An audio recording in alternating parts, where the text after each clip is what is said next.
yours. Thank you, Mr. Chairman. I had a feeling you were trying to conclude and didn't realize that I was here, but thank you very much. Rabbi, I want to come to you, if I may. You cited a Gallup poll that found that 60% of American Jews are afraid to share their religious affiliation. And thank you for getting that testimony in early. And that was just astounding to me. And having friends that have felt so impacted after October 7th. And Mr. Chairman, I wish we had had this hearing earlier. This is the first Senate hearing that we have had dealing with anti-Semitism. No, it is since not. The No, October it is not. 7th Senator, attack. Senator, I'm going to clarify the record once and for all. I gave the date of the hearing that I had on anti-Semitism. You should have been there. I'm sure I was. Then you should remember. I make them all. But Rabbi, I want to come to you. I want you to speak for just a moment about how the protests that have carried out on the college campuses and what we've been witnessing, how that not only is affecting the students, but how it is also affecting the Jewish people in your synagogue, in your community. If you'll just drill down on that for a moment for me. Sure. Thank you, Senator, for that question. The statistics are clear that on-campus incidents lead to county-wide incidents and hate crimes.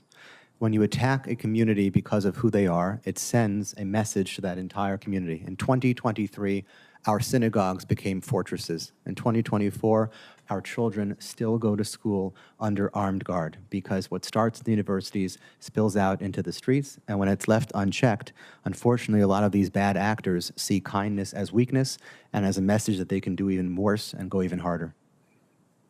You know, when you talk about the schools, there are a couple in Tennessee, Vanderbilt and University of Tennessee, that have really retained a policy of institutional neutrality.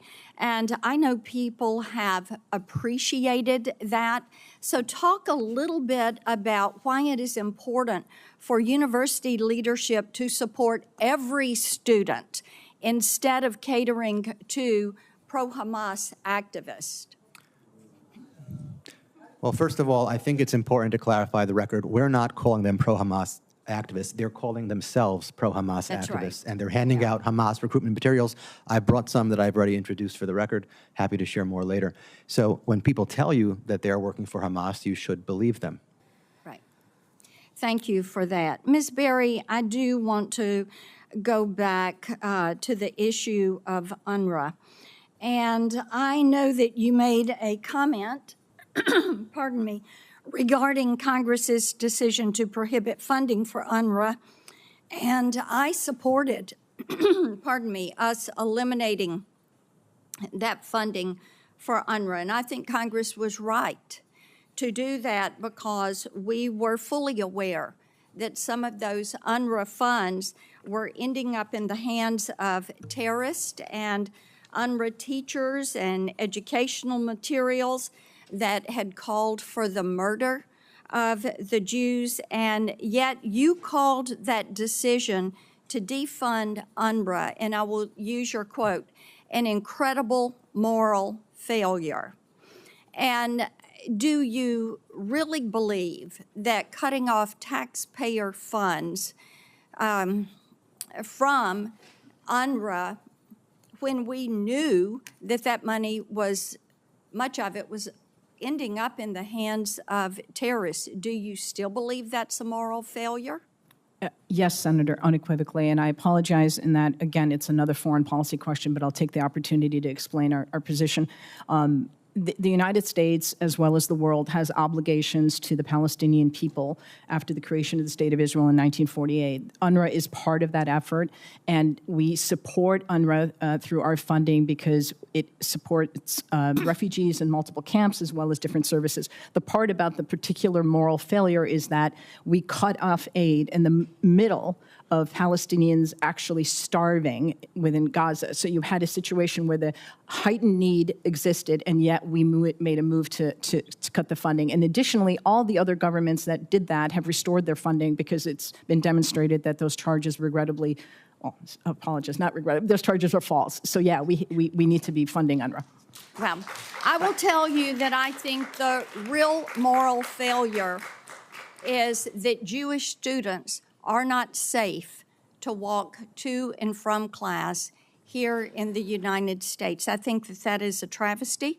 I think anything that we can do to protect them, we should be doing. Thank you, Mr. Chairman. Thank you, Senator. As I was saying, the title of today's hearing was inspired by Dr. King's famous letter from the Birmingham jail.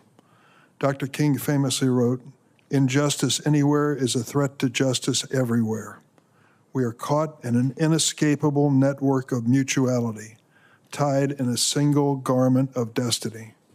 The notion of separating out statements that are made about Palestinians, Arabs, Jews, immigrants, Haitians, doesn't succeed in dealing with the problem directly. When we lose our sense of shared humanity, it becomes, when we lose our sense of shared humanity, it becomes easier to dehumanize